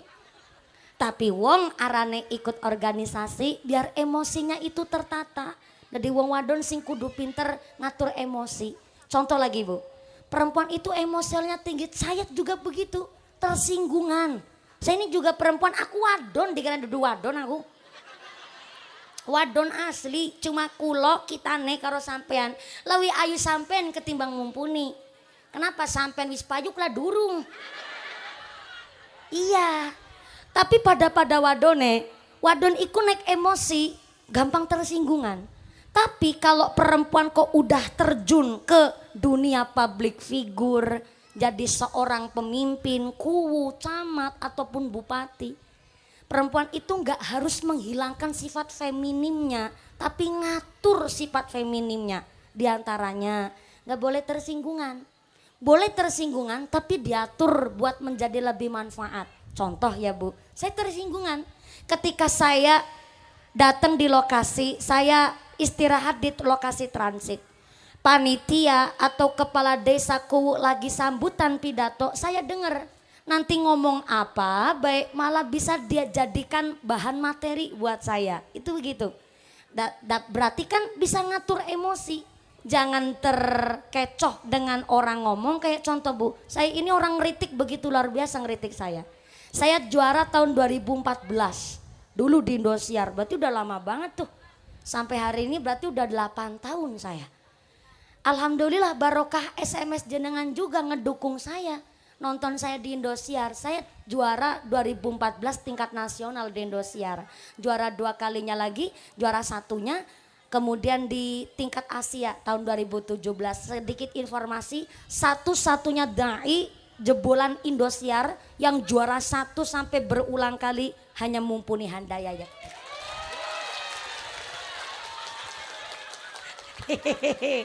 Ya sambung dikit kan nggak apa-apa. Informasi Bu. Ini maaf Bu. Kenapa kok saya sampai juara berulang kali, sampai 2 kali tingkat nasional dan tingkat Asia? Tentu rahmat Allah. Cuma mempertahankan gelar juara itu yang lebih berat ketimbang pas lagi kompetisinya Bu. Tanya aja sama aku. Pas lagi nyalon gampang, karena apa? Dapat dukungan dari jenengan. Tapi mempertahankan gelar menjadi seorang kepala desa lebih berat ketimbang pas lagi kompetisinya. Itu begitu. Dan saya pun wah orang kritik begitu luar biasa. Yang dikritik dari pakaiannya lah, dari jilbabnya lah. Ada yang minta jilbab yang lebar, ada yang pakai jilbab harus yang betul-betul ikut Nahdlatul Ulama. Ada yang ngeritik masalah materinya lah, ada yang ngeritik dari segi kehidupan lah. Itu luar biasa Bu. Kayak contoh nih, banyak di komentar-komentar di YouTube. Ini ceramah pas stand up komedi, ada yang ngomong begitu. Ini ceramah apa lawakan? Ada juga yang ngeritik begitu. Padahal saya ceramah, contoh, jenengan minta sampai jam 12, sampai jam 2. Saya rata-rata ceramah 2 jam. Masa ceramah dari 2 jam itu dipotong dari 1 menit ngelawak, orang udah pada menghukumi bahwa ceramah pas stand up komedi, padahal yang dipotong dalam 1 menit itu pas lagi ceramah lucunya. Dan padahal dari tadi kita ngaji udah beberapa hukum fikih saya sampaikan. Sebenarnya sama ceramah saya dengan ceramahnya Bu Nyai ataupun yang lain, tetap pakai dasar kitab. Cuma banyak orang mengira ceramah saya banyak jamaahnya itu karena lawakannya. Padahal dari tadi saya nggak ngelawak Bu. Ada orang yang bilang orang baru lihat tonggosnya Mumpuni dia udah ketawa.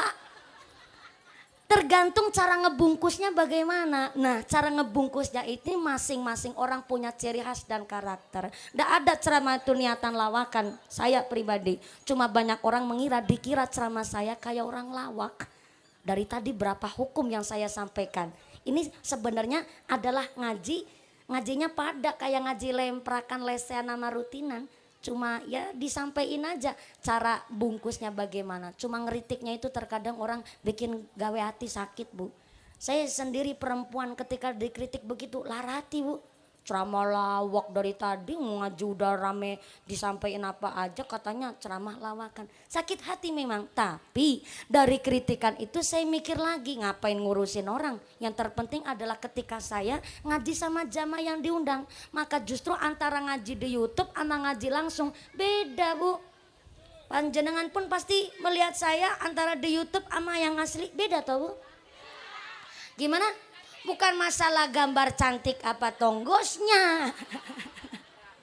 Materinya tentu Bu. Yang disampaikan antara di YouTube sama yang di asli mungkin ada samanya. Tapi ketika disampaikan secara langsung itu akan berbeda. Maka saya lebih mengutamakan ngaji ketika ketemu sama jamaah yang begini nih. Ngaji begini enak banget nih. Saya senang kalau ngaji begini, biar langsung ketemu ibu-ibu. Jadi kalau panjenengan bermedia sosial hati-hati. Karena apa yang kita lihat nggak serta-merta apa yang kita lihat dengan kasat mata. Pasti ada sebab musababnya. Komentar, ngeritik ataupun apa baik. Jenengan kudu ngerti, lihat situasi. Ada yang bilang lagi, tolong ceramahnya pakai bahasa Indonesia.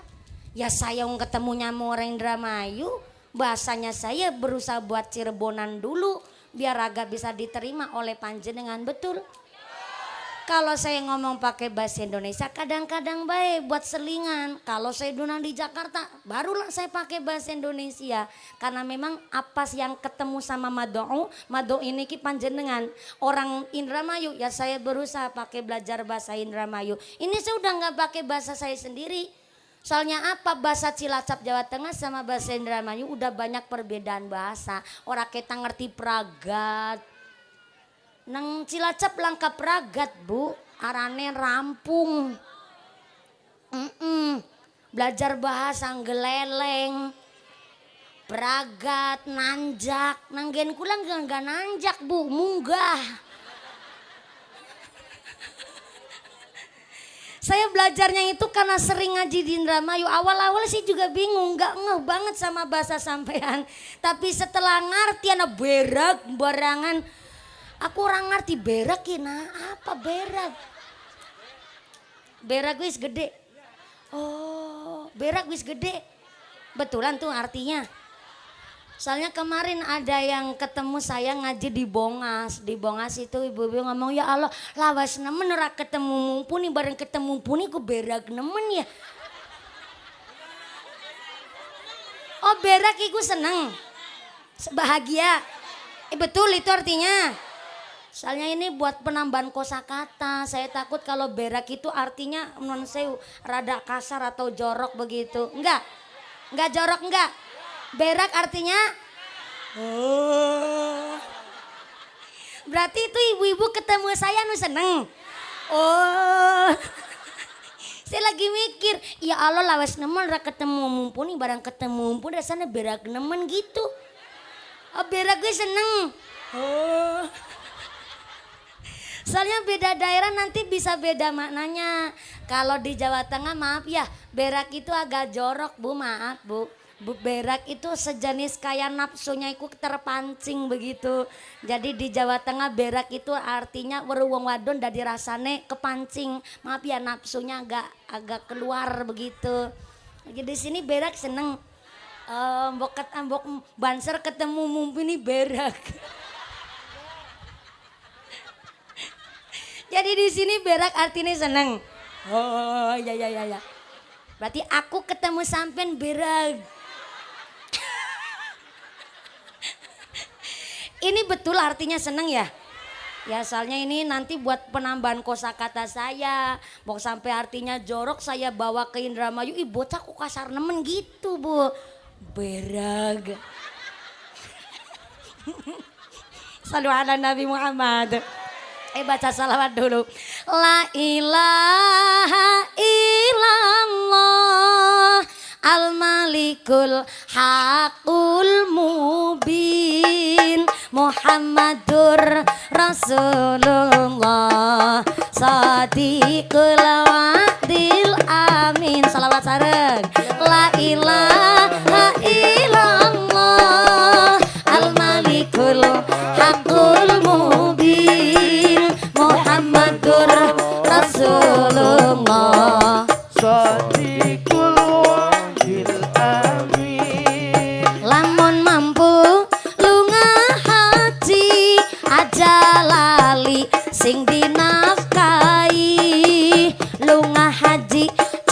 mung siji maslahat tangga aja nganti lalir. La ilaha illallah al-malikul haqqul mubin Muhammadur Rasulullah Shadiqul adil amin. Lamun mampu lunga haji aja lali sing dinafkahi. Lunga haji cukup mung siji maslahat yatim aja nganti lalir. La ilaha illallah al-malikul haqqul mubin Muhammadur Rasulullah Shadiqul adil amin. Ihram wukuf tawaf lan sa'i tahallul nyukur rambute wong haji. Yen tawaf ora dilakoni taun ngarep kudu dibaleni. La ilaha illallah al-malikul Haqqul mubin Muhammadur Rasulullah Shadiqul adil amin. Singakerta desane berkah, para muslimat pada soleha, nginum jamu jamune cengkeh, muslimat lemu gelange.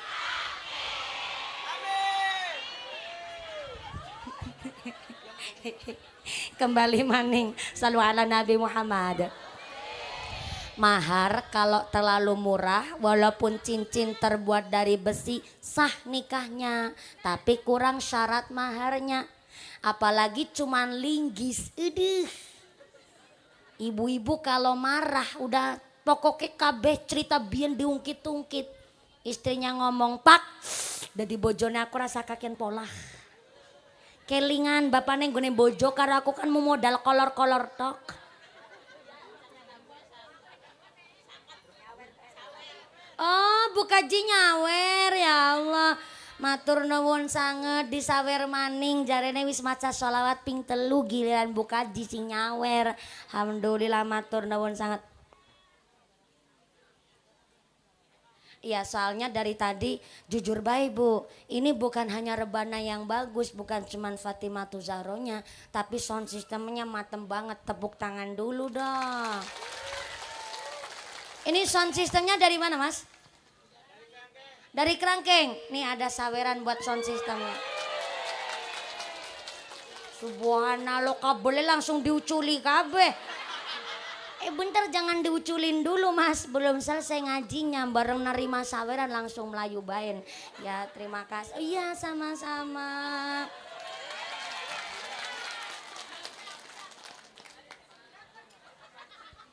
Ibu-ibu langsung pada penasaran, aduh tangan saya ikut gatel katanya. Ini kalau muslimat disawer semua amplop saya yang habis Bu. Wong aku tekan kene juga aku durung ngerti diamplopin apa ora. Aku durung ngerti, durung genah soalnya. Salu ala Nabi Muhammad. Kembali lagi masalah apa tadi ya, lupa aku ngomong. Ya mahar. Kalau maharnya cuman linggis, ada masalah pasti istrinya ngungkit-ngungkit. Pak, jadi suami saya nggak usah badakaken pola. Kelingan dari bojone kita kan sampai memodal kolor-kolor tok. Suaminya ngejawab, "Ye, modal kolor-kolor tok tapi kan anak linggis." Makanya wong wadon sugih boleh, tapi niatkanlah dalam rangka ngebantu cari nafkah buat suaminya. Udah teh. Iya punten ini buat banser. Iya. Buat beli rokok ya Mas. Ya 500.000 gue nggo tuku rokok kuli pira gue. Ya lo sampai doer lamben yang 500 di rokok. Mangga-mangga bansernya semangat karena nun sewu sangat adanya banser itu penting juga. Tapi saya harap banser itu tidak hanya mengamankan para kiai Bu Nyai, Saya pernah Bu di Karangampel kecopetan HP saya Bu. Gara-gara nggak ada banser. Bansernya cuma satu, ibu-ibunya sabreg. Iya panitia nih sing orang ngabari ya. Jadi di Kerangkeng pernah tuh pas hajatan apa ya? Hajatan sunatan kalau nggak salah. Ya sunatan ya. Hajatan sunatan itu ternyata pakai gelang ibu-ibu tuh. Pakai gelang, gelangnya itu dilurut sama si tukang copetnya. Jadi HP saya hilang Bu di Karangampel, dicopet.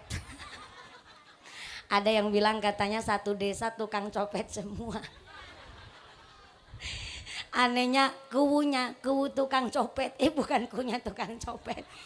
Kuwu yang ketempatan tukang copet di desa itu kalau ada pengajian itu kuunya pada ngasih tahu tuh sama panitia-panitia.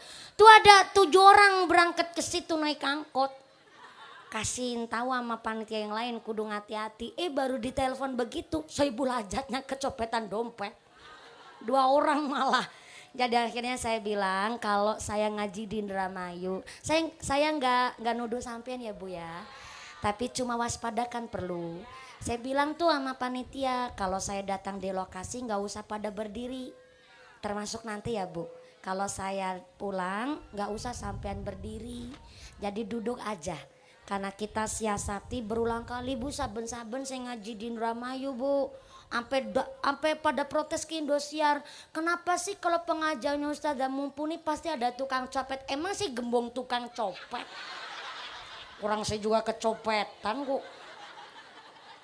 Enak saya rasanya. Dikiranya saya ngebawa tukang copet. Tulisannya begitu. Setiap ada pengajian Ustazah Mumpuni kok mesti ada tukang copet. Emang sih gembong tukang copetnya? Saya tersinggung saya. Justru asisten saya 3 orang Bu. Kecopetan HP. 3 orang loh asisten saya. Rata-rata di daerah sini. Jadi maaf di Kabupaten Indramayu. Saya nggak nuduh sampean. Insya Allah sekarang pun nggak ada tukang copet. Cuma kan waspada perlu ya Bu. Jadi kalau saya datang di pengajian Indramayu sementara nggak salaman dulu Bu. Ya ketimbang panjenengan yang kecopetan kan Bu. Saya nggak enak waktu itu di Karangampel, saya lupa lah di pinggir masjid apa itu di jalan ini juga. Tapi ketika sebelum corona malah saya bawa HP, memang HP-nya cuman 2 ini saya titipin ke asisten. Jadi nggak pernah saya taruh di meja sini. Justru saya titipin ke asisten saya. Dan ternyata itu tukang copet udah memperhatikan. Ternyata saya nitipinnya HP ke asisten. Jadi saya turun dari panggung, orang pada kerubutan tuh minta salaman. Dan ternyata tukang copetnya nggak cuma satu, modelnya itu yang lain pada ya Allah Ustazah salaman gitu kan. Akhirnya semuanya juga kepingin salaman, kebawa. Akhirnya pas lagi salaman itulah di dompet padahal di resleting Bu. Resletingnya udah nutup, dibuka diambillah HP-nya terus ditutup lagi. Rapi banget tuh nyopetnya. Nyopet tapi sopan. Pakai jilbab juga. Sopan banget tuh. Iya, terus saya sampai sekitar 7 kilo lah. 7 kilo saya perjalanan, saya telepon HP saya karena udah nggak ada. Ternyata udah nggak aktif Bu. Ketika saya balik lagi dong ke lokasi waktu itu saya belum paham kalau di sini ada banyak tukang copet. Dan saya balik lagi ke lokasi, ternyata 10 orang kecopetan semua. HP-nya 4 orang termasuk saya, yang lain itu ada uang sekitar 3 juta mau buat setor motor apa setor mobil waktu itu nggak salah. Dan yang sekitar 7 orangnya lagi, 6 orangnya kecopetan gelang. Termasuk ketua muslimatnya. Gelangnya itu 25 gram. 25 gram dipakai tapi pas saya turun dari panggung itu dilorot begitu. Jadi ditarik, dicopot. Sebenarnya kerasa Bu. Kerasa cuma mau ngomong kan gak enak, wong orang pakai jilbab semua. Mau nuduh-nuduh siapa waktu itu. Jadi sehingga saya bilang kepada masyarakat khususnya di Kabupaten Indramayu kita siasati. Kalau saya datang ataupun saya pulang sementara gak usah pada berdiri. Duduk aja begini. Dan jaga barang bawaan Anda masing-masing karena berulang kali termasuk di Kerangkeng waktu itu terakhir saya ngaji di hajatan khitanan. Orangnya kerasa Bu yang kelurut gelangnya. 10 gram waktu itu, 10 gram cuma mau ngomong juga gak enak. Mau nuduh juga nggak enak, wong banyak orang sih. Jadi nanti saya harap, nanti saya turun. Sementara nggak salaman dulu nggak apa-apa ya Bu. Niatnya adalah kita ngaji bareng-bareng, kita silaturahim. Dan khususnya kalau salaman itu ya yang nyandak-nyandak baik. Kalau nggak nyandak nggak usah tangannya nyampe-nyampe begini. Nih tangan saya, bekas cakaran semua ini. Betul ini cakaran ibu-ibu muslimah. Jadi tangan saya, nih ini yang kemarin nih di Kalimantan belum lama. Jadi memang tangan saya bekas cakaran semua. Saya kadang ngebatin, ini muslimat apa trio macan begitu. Saya yakin Anda nggak ada niat yang melukai saya. Cuma saking gemesnya, kadang kepingin salaman, kepingin nyubit. Iya jadi bukan artis, ngarang maning artis. Artis nggak ceramah. Jadi kadang-kadang saking kepingnya salaman akhirnya senyandak-nyandaknya malah akhirnya ngegrawel, ngenyakar begitu. Jadi kalau berangkat ngaji tolong ya kukunya dipotongin dulu. Biar saya salaman juga enak sama jenengan, set begitu, jadi nggak ngerewek nyakar Bu ya Allah. Begitu tega sampean tuh lukanya tuh. Tapi seneng saya ngaji sama muslimat apalagi hari ini. Ngomong-ngomong jam berapa ini, jam berapa? Jam 10. Jam 10 waktu Indonesia Kerangkeng. Jadi di Indonesia Kerangkeng jamnya mundur. Kerangkeng pinter, aku yang dipinterin. Jam 12 kurang 20 menit. Tadi lagi cerita sugih ya Bu. Sugih tanggung jawabnya gede.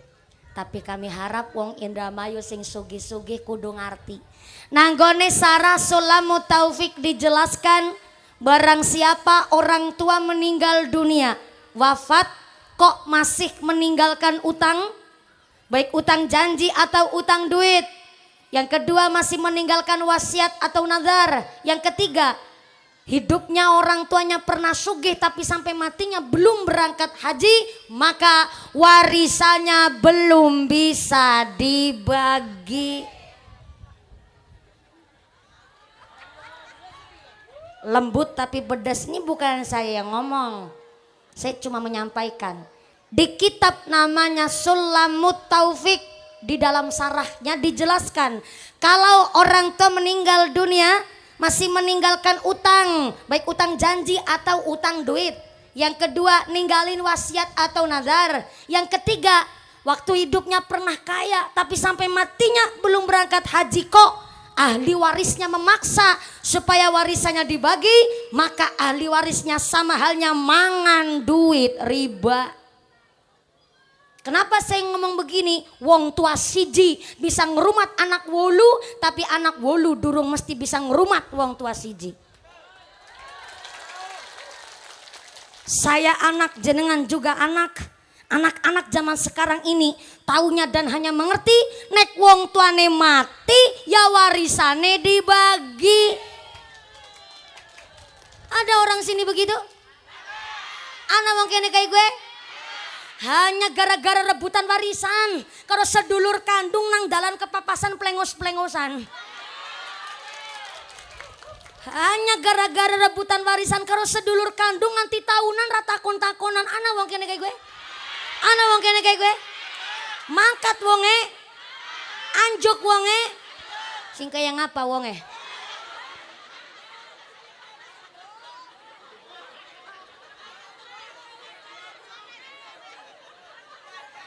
Begini, memang sugih itu bukan wajib fardu, tapi sugih itu perlu.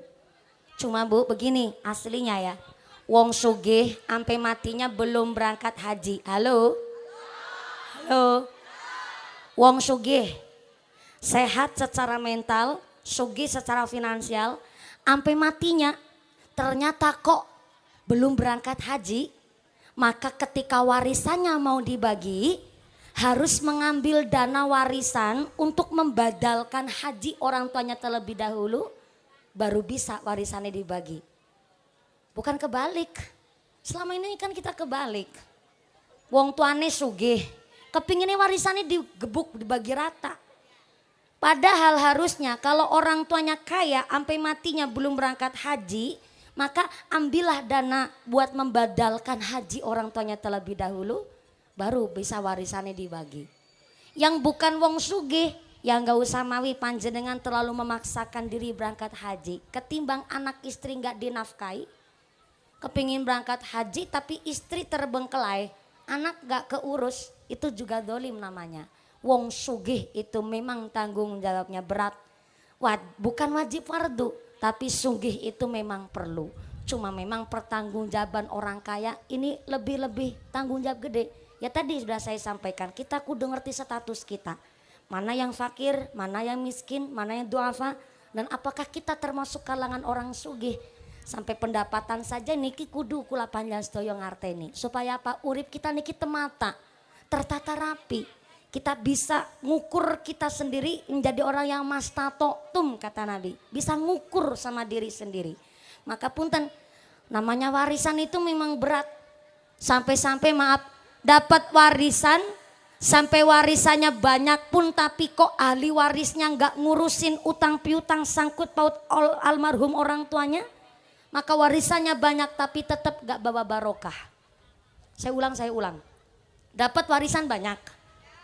Tapi almarhum orang tuanya ninggalin utang kok belum diurusi. Walaupun dapat warisan banyak, warisannya gak mungkin berkah. Jangankan sampai 7 turunan. Baru turunan pertama hamil, bayinya durung lahir, warisannya entek dingin. Mesti sia-sia entek. Ora temiba maring dunia, ora temiba maring ilmu. Salena panggih wow, masalah sangkut paut utang piutang orang tua nggak diurusi terlebih dahulu. Kenapa ada orang tua mati ninggal utang? Karena terkadang ada orang tua mau njaluk duit sama anak sendiri khawatir diplorokin anak mantu. Mau minta duit sama anak sendiri khawatir mbok ngurusui usahane anak. Sehingga terkadang ketimbang minta duit sama anak lah mending utang karo tetangga. Begitu Bapak Ibu. Jadi kenapa ciri-ciri orang yang soleh solehah? Kata kitab namanya Qatrul Ghais. Qatrul artinya tetes-tetes, Ghais itu artinya pitulungan. Jadi ada kitab namanya tetes sing pitulungan arane Qatrul Ghais. Diceritakan, dijelaskan ciri-ciri ahli waris sing waras. Tak ulang. Ciri-ciri ahli waris sing waras. Selesai ki ahli waris ora waras. Gelem cuma nerima bagian warisan, tapi sangkut paut urusane wong tua ora gelem ngurusi iku arane ahli waris ora waras. Warisan entek gue pasang judi slot. Iya sekarang judinya nggak pakai kitab Toret ditata digeret. Saiki judine online pakai slot. Jangankan masyarakat biasa sing seneng judi, orang DPR aja saiki mainnya judi slot. Sidang paripurna dolanan judi slot. Oknum-oknum itu DPR yang memang gak bertanggung jawab atas kepemimpinannya. DPR Dewan Perwakilan Rakyat, tapi rakyat judi gak usah diwakilin DPR. KWKB diwakilin DPR. Jadi jangankan yang masyarakat biasa, orang DPR aja saiki seneng main judi slot. Na'udzubillahimin. Udah nggak bisa dijadikan teladan. Maka punten-punten walaupun nerima bagian warisan tapi kok sangkut paut orang tua nggak mau ngurusin, maka terjadinya warisan nggak berkah. Na'udzubillahimin. Ciri ahli waris yang waras pertama, mau melanjutkan silaturahimnya orang tua biar obornya nggak mati. Kadang-kadang maaf nih bapak ibunya ternyata kakak ade sama pak ade sama budenya, kadang anak nggak tahu. Ini harusnya anak juga dikasih tahu siapa sedulurnya, siapa saudaranya. Ini buat ngelanjutin tali silaturahimnya orang tua, menandakan anak yang soleh solehah. Yang kedua, mau nyarutangin utang piutang orang tua. Dan yang ketiga, mau melanjutkan amal solehnya orang tua. Ibunya ikut Fatimahuz Zahra, anaknya ikut Fatimahuz Zahra. Ini namanya ngikut hal yang baik adalah salah satu ciri-ciri ahli waris yang waras. Bahkan anak yang soleh dan solehah. Amin Allahumma. Jam rolas kurang seberapa.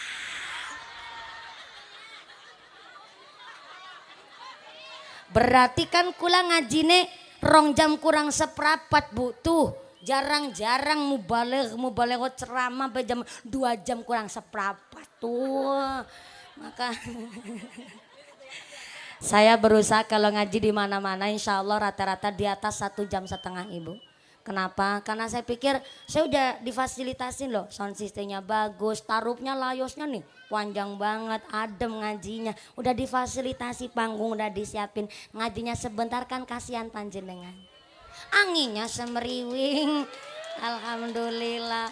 Inilah kami keluarga besar Fatimah Zahra, tepuk tangannya buat Fatimah Zahra. Yang keprok bisa berangkat haji kabeh. Pengen berangkat haji? Udah daftar belum? Astagfirullahaladzim. Pengen berangkat haji tapi belum daftar. Jadi cuman kepingin tok. Mudah-mudahan bisa ziarah Mekah Madinah. Jadi Bapak Haji, Ibu Hajah diberikan sehat walafiat. Fatimah Zahra, Desa Singaker. Jadi masyarakat yang ahli ibadah, masyarakat yang ahlul jannah, ditetapkan imannya, ditetapkan Islamnya, ditambahkan ihsannya, diberikan sehat panjang yuswa, pungkasan yuswa kanti husnul khatimah. Amin Allahumma. Jangan pulang terlebih dahulu karena doa akan dimami langsung oleh akhinal kiram Al Ustadz Romo Kiai Said Anas untuk mengimami doa pengajian hari ini. Sumangga Kiai. Saya belum bisa memimpin doa Bu. Walaupun udah dihafal-hafalin tapi yang pertama belum payu laki. Kiai saya titip pesen, saya belum boleh memimpin doa karena yang pertama saya masih santri. Santri itu bukan putranya seorang kiai. Jadi saya bukan putri seorang kiai. Saya belum berani untuk memimpin doa. Kecuali kalau saya udah punya suami. Suami saya yang malah mimpin doa. Besok saya ajak Bu kalau pengajian. Tapi belum tahu sama siapa, masih sendiri dulu, masih sinau. Jadi nanti doakan diimami langsung oleh akhinal kiram Romo Kiai Haji Said Anas untuk mengimami doa pengawasan Deda Iki. Sumangga dari saya awal sampai akhir segala kekurangan kesalahan mohon maaf yang sebesar-besarnya. Mudah-mudahan setelah doa usai panjang pulang dengan tidak ada halangan satu apa, bisa bertemu lagi di lain majelis. Amin Allahumma. Jangan pulang terlebih dahulu, masih di sini aja dulu sesuai dengan kesepakatan kita. Jangan usal-usalan, jaga barang bawaan Anda masing-masing. Gitu nggih Bu? Segala kekurangan mohon maaf yang sebesar-besarnya. Usikum wa nafsi bitaqwallah. Wassalamualaikum warahmatullahi wabarakatuh. Doa diimami langsung oleh Bapak Kiai Said Anas Sumangga. Sallu ala Nabi Muhammad. Sallu ala Nabi Muhammad. Taqabbalallahu minkum.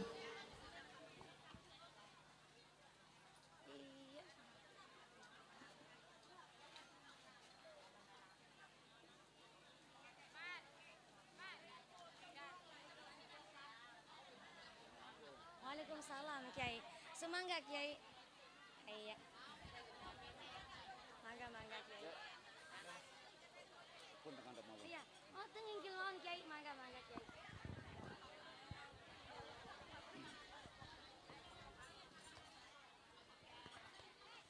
Assalamualaikum warahmatullahi wabarakatuh. Lamun kula ngomongkan pantun sedikit sekedik, kita setuju mboten Bu? Pengantin anyar nembetas kawinan. Wadone elik tuli dipegat. Kula sedaya lagi di pengajian, aja gerek balik lamun durung peraga.